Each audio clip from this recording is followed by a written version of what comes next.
Jazzcast Pros. Fathers, do you or have you recognized that you compare yourself to your father, whether he's in the picture, out of the picture, somewhat there, attentive, good, bad, whatever it may be? We oftentimes compare our success, our failures to the things they have gone through or taught you, if any, whether you recognize it or realize it, your actions, your behaviorism, even how you think is due to who came before you. I'm going to show him. I'm going to do better. I'm going to provide this. I'm not going to leave all these words coming from a place of pain, the broken, because it's not whole. It's not fully taught. The path I set it before myself, I thought it was permanent. I was just a rude boy. I wasn't soft, but I was better. I was better than my father. In my mind, I was better than my father because I didn't do what he did verbatim, but I have caused the same amount of destruction. For some of us, it's the way of life. But I want to start out by asking this question: is fatherhood broken? The traditions of fatherhood has been gravely destroyed all in front of our faces without realizing it, especially for the black man. Children are left with the impression, thinking that they need to fix the path which is inherited, as if we are deaded to be poor, ignorant, homeless, hungry, angry. If we think if we fix this, we would be better, they will come back, we would be loved, we will belong. And that's further from the truth. Greetings and welcome to Fatha Torch, the podcast to help you, the new and renewed father, be the dad you wish you had. I'm your host, Ra, founder of Abimelech Foundation, an artist, a father of 9. My mission is to help you reclaim your powers and ease your concerns about being a father in today's social climate. My topic today is fatherhood broken? It's a question of self-reflection and something for you to think about as we go on to this episode.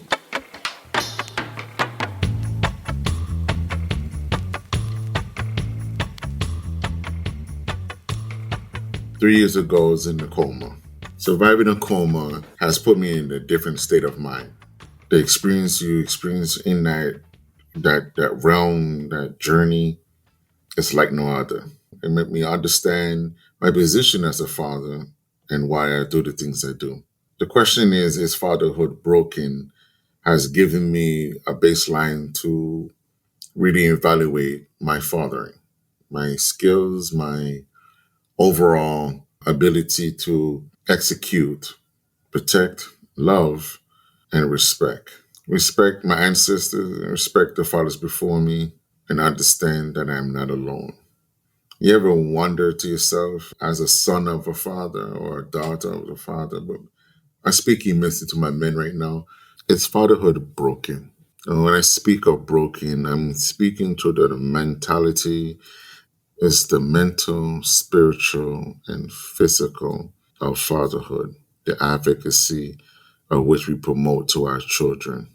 Surviving a coma or waking up from a coma, I had time, abundance amount of time to think about or have a better perspective on fatherhood. In this time and space, in the broken, I was my father and myself at the same time. I thought about what was being taught to me, what I thought was a lesson, and what I thought was a blessing. And the key word I say, and I mention to you, thought, because again, there's no manual, there's no right, wrong, always right away. Not to say there's no guidance, absolute, or there's no how to, but until you experience it, it's just a different beast. By the time I woke up and recognized through my cries, my outrage, my confusion of fatherhood, the techniques, the teachings. So I was not prepared. In my mind, I was better than my father because I didn't do what he did verbatim, but I have caused the same amount of destruction. And although I have surpassed him in some areas and some things, but because he's young, you gloat and you show off, right? Which is normal. But I did it in a way that is not becoming because it didn't help me or prepare me for the next level. However, I was above spoken to because I got so accustomed to not having such guidance or certain type of love that would curve me because I was being always told what I should be versus what I could be. The purpose of fatherhood is to have your child rise above you, meaning to do better. The traditions of fatherhood has been gravely destroyed all in front of our faces without realizing it, especially for the black man. The position of fatherhood is such a disgusting word now because it almost is like a bad word, even though we know better, it's displayed this way. You ever see a black man go to a hospital with his wife or girlfriend or even just his sister, and he is looked upon a certain way as if, like, why you here? Oh, you decided to stick around. The stigma, the stink of failure is like it's attached to fatherhood. Although we have brave, strong, black and brown men out here doing anything, and let me say to you, let me salute you, my brothers. They do anything, and still that stigma sticks to them like a skunk, a stench that you cannot describe, but yet you taste and smell it and you know it. In this today's episode, I'm going to share with you a personal truth and a lesson in which I've learned on all the things of being a father and the things or what not to do to be a father. When I was younger, I cried a lot. I cried inside because I was lost, lost in how to be a better father, but I would not admit what I didn't know. And just observing what others might do, because I'm assuming here what it is how they go about doing things. As a young father, you are put under pressure because again, you made a statement, you made a bold statement. I'm gonna do better without plan A or B. And we all know B supports A. So the understanding and the trials of purpose of fatherhood was unclear to me. So it's easy for me to speak broken, think broken, speak the language of deceiving demons because I didn't have no understanding.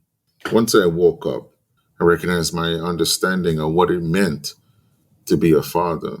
However, by that time, I done conflicted so much pain, confusion, animosity, you name it. I have done it, not maliciously or directly to hurt my children or anyone, but I need to make it better. And I never took the time to heal, but I remember the pain.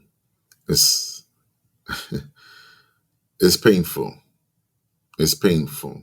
And I say this because fatherhood can be deceiving because you look at everyone else and you thinking everybody have their shit together. And it's not so true. It is very deceiving and very one-sided at times. The respect is not there. The aberration is not there. Not even the love as it used to be. Because everything nowadays is spoiled. Everything nowadays is instant gratification and desires and my emotions. But there's no willingness to make it happen. There's no effort or ambition to want and do better. So you have your seeds to go further than you, to hold your child above you, that liberty. We don't promote this anymore. We don't even know that we are deceiving ourselves, much less others feeding that deceitfulness to us. The pain, the confusion, the frustration that come with being a big man, father, king, ruler, especially as a black man in this world, is a double standard, double talk, double statutes when it comes to manhood. overshadowed by the perception of fatherhood. It's confusing. It can be damaging. Excuse me. It is damaging. No one wants to be a failure, much less a deadbeat dad, but it's being promoted this way. All this has been advocated so much so that even a good father will question his abilities and his effort, because to his one voice, we have thousands out there of other influences that will deceive your child to make you the liar, even though you're talking the truth. Wickedness are being glamorized and your children are being easily deceived. Then you have other parents who are irresponsible who will agree with this, such deceit. However, there are more than few who are doing all that is necessary and all that is given, under the fatherhood code. Respect, techniques to rid yourself of someone who gives you their energy, reciprocity, justice, you know, manhood that prepare you for fatherhood. Just my opinion. I believe it's broken, but hear me out to the end and I can give you my true opinion of what I mean and follow me so we can unravel that. I say fatherhood can be deceiving or looks can be deceiving. It's because children are left with the impression thinking that they need to fix the path which is broken, that is inherited through their father to them, as if we are deaded to be poor, ignorant, homeless, hungry, angry, just overall left alone. The other part of it is we choose and create our own chaos as we grow older. And we build on this. We make a foundation on this because we think that's what we need to do to be better. We need to be ruthless, harder, stronger, have more of a masculinity, show no emotions or mercy. And all the time we are dying inside. We we need more understanding and overstanding of fatherhood in itself. It's a balance. It falls on both sides, good and bad. The problem is with fatherhood is that we have too much traditions without value. We have too much mix up that is being glamorized and promoted. We have too many fathers promoting one thing and living in another way. And our children sees through these things and they are angry, confused, and out of order. And we can't blame them. We can't even say if they already knew and what they knew. The thing is, they recognize the power as we did at one time before we became corrupted, confused, and mad. As a young man, my teaching of fatherhood was not a good thing. I was never taught to deal with my problems, cope with my emotions. As a father, it was never taught to me that when problems happen, I'm going to sit down and pray about it, think about it, go amongst my brothers, reason with the village. I was taught to deal with things on my own. Mind your business. Don't tell no one your business. Show no weaknesses, no emotions. But inside, confused, damaged, or damaging in myself. All that I thought was right and all that I thought that was good, but it wasn't. And I didn't realize that it wasn't until long after. And even when I did realize it is, who cares, right? Because I'm already no good. I don't convince myself that I was no good. But yet, again, I am better than him, right? Because I didn't do what he did. I didn't abandon you. I didn't beat you. I didn't cripple your thoughts and dreams. I didn't damage your future. Or did I? How didn't I do the same thing? How did I do better? Was I attentive? Was I loving? Was I overstanding? Was I breaking the cycle of which I went through? The question I couldn't answer honestly, because again, my pride, my upbringing wouldn't allow me to admit that or submit to that truth. I done things to survive, didn't make it right, but I survived because I thought that was the only way I can get through. I use every tactics in my arsenal. I use ignorance. I use brute force.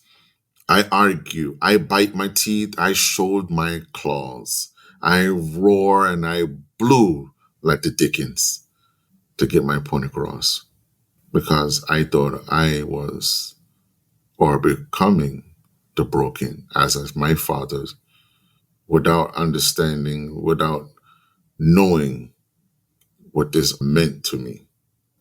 Allow me to go into the mindset of broken. In the world of broken, you are the creator.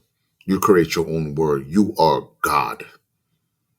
Playing the game and results of death and destruction, you are the ruler in this realm. However, anybody who wants to take on the mantle of being a God, I say to you, good luck. It is hard to mimic such power and grace at the same time. To mimic humbleness and the ability to forgive, it is not an easy task. So I say to you, my brothers, my hat goes off to you to truly believe that you can play this role and play this role alone. In this mindset, again, broken, you often create and destroy in this realm. It is not a world of order. It's not complete chaos because, again, you are creating this, but there's no aim.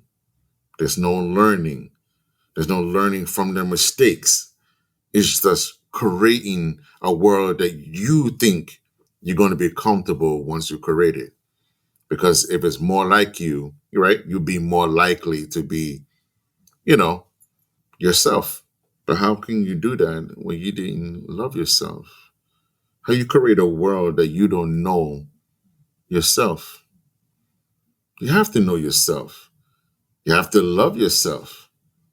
Because if you can't do that, what good is it?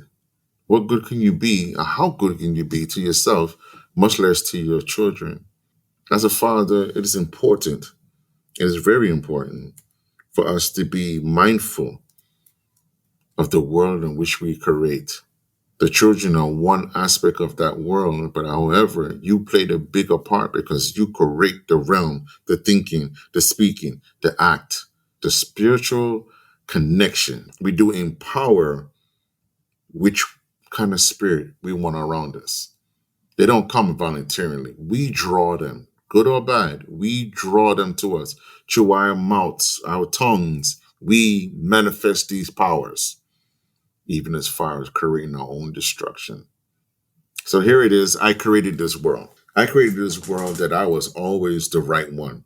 I did things I was right because I knew better. I knew how it feels to be hungry. I knew how it feels to be homeless. I knew how it feels to be damn it against the world because I was angry at my father because that son of a gun did not teach me or be a man to me. That was my thinking.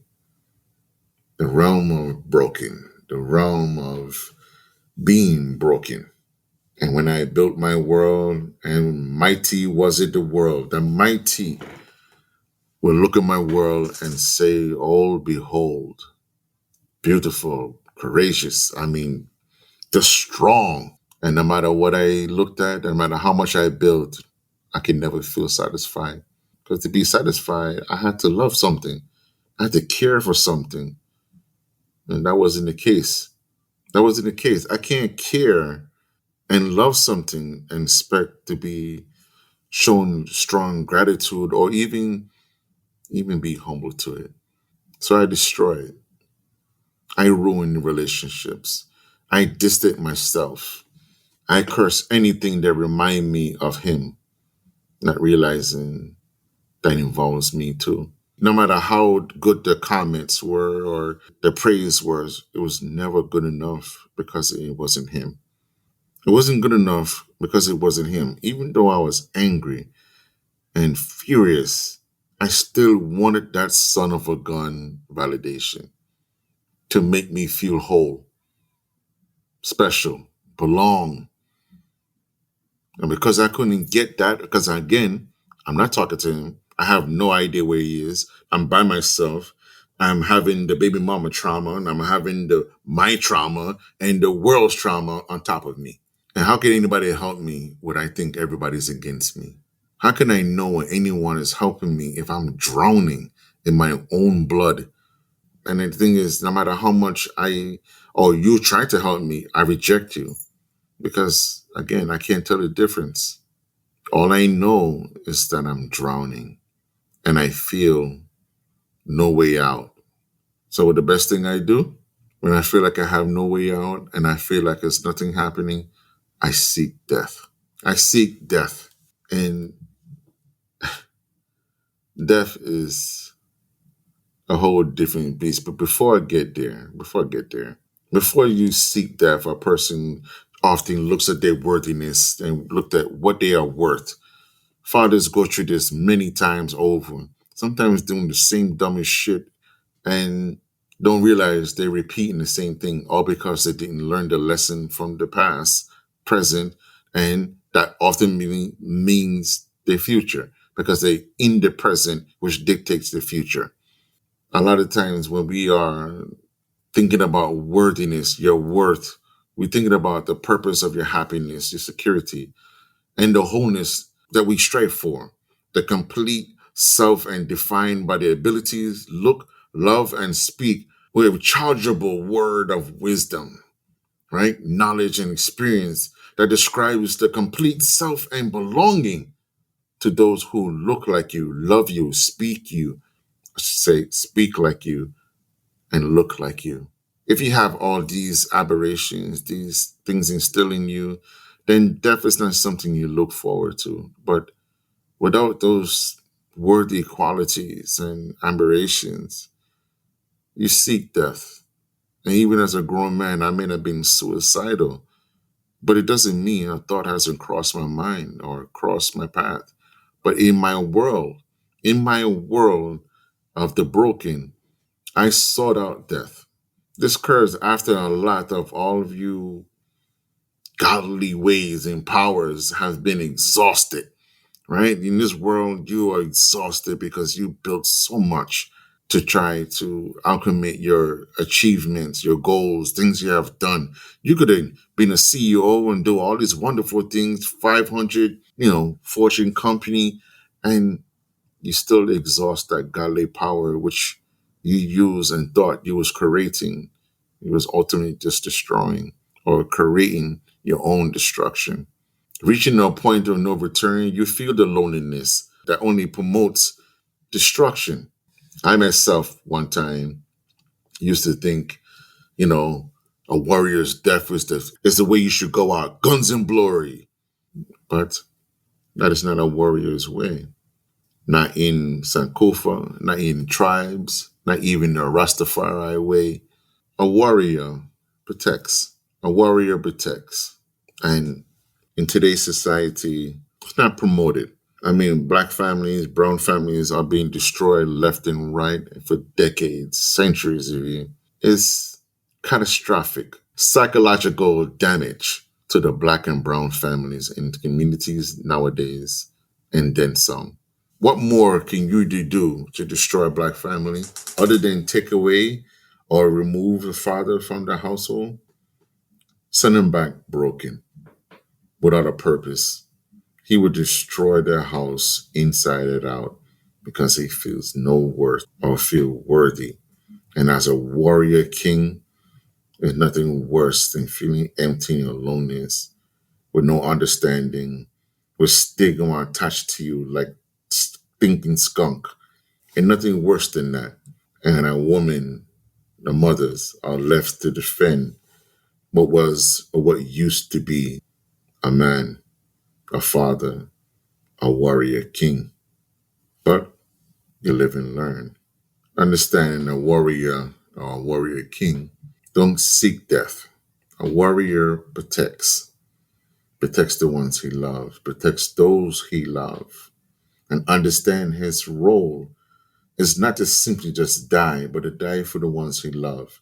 It is not simply to be disappeared because you die, but the teachings and the lessons which I promote will always live on only because I instill love, ambition, reciprocity, justice, humility. I promoted my liberty with my seeds, and my queen kept that legacy by teaching them the same thing as I am demonstrating to them. And you cannot create your own death and seek honor. But again, we was never taught this. We was never taught to love and to die for those you do love in honor instead of dishonor or disgrace.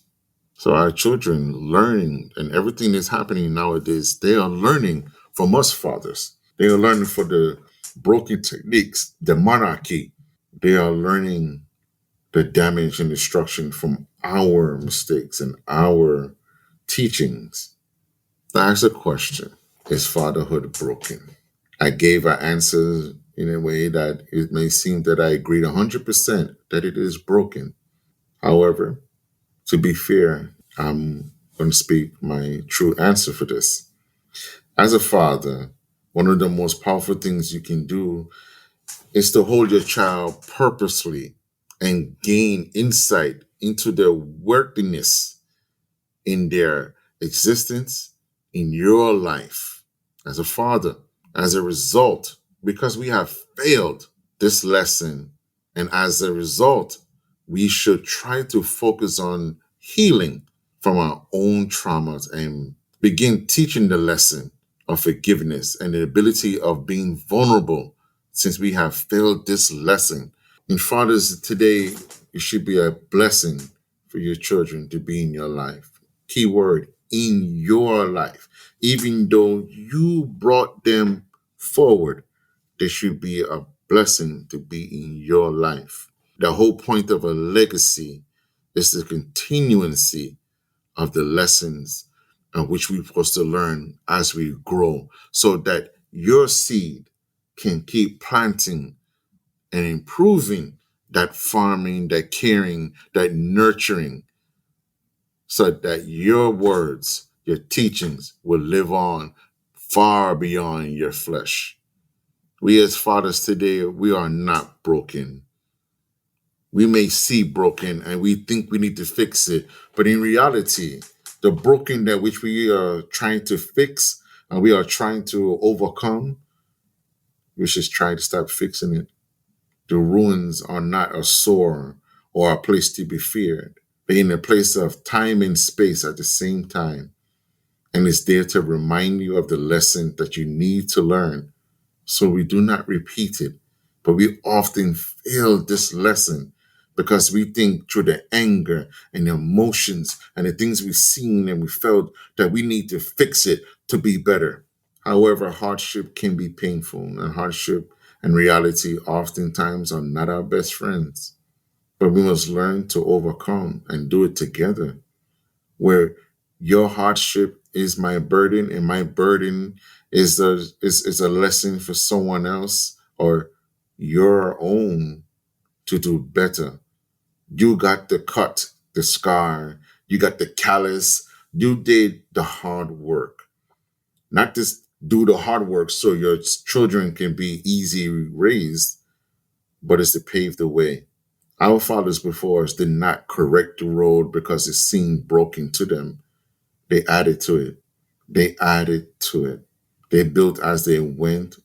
They restored as they gone, but they never fixed it. And those who could fix it did it one piece at a time, never a whole and never alone. So I say to you, fatherhood is not broken, but in fact, a place and a space in time for us to learn from, to bear witness to what was, what is, and what could be. Think of this. Think about this. In everything I'm saying to you, learn the lesson. Learn your lesson that you can do better going forward. If you don't learn your lesson, you are doomed to repeat the very same thing that defeated you. You. Not your father, not the father before him. A lot of times we look at their failure as weaknesses and we think we can do better because we're younger, we're smarter, we know more, we're aware. Awareness does not mean you're wise. It just means that you're fearless. It has its place, but it's not in every place. So I say, with respect to my brothers, let us do better of teaching our youth. Let us do better and being vulnerable with them, speaking to them the truth and not covering up the pain. If you cannot be vulnerable with them, who else could you be? And if you can't love yourself, you cannot be what you want to be, which is the dad you wish you had. Self-care, self-love, guidance, all in one breath. That'd be all for this episode today. Please subscribe to my podcast. Tune in for the next episode next week about Fatha Torch, where we can discuss other topic. Please get ready to be yourself. Get ready to be yourself. Be the dad you wish you had. Is more than just a saying. It's a beacon. My fathers, please subscribe. Check me out next week. Let me know what you think. Leave a comment. Please, I would love to hear what you think. Be kind, be blessed. To all that is listening, thank you. You could be anywhere else.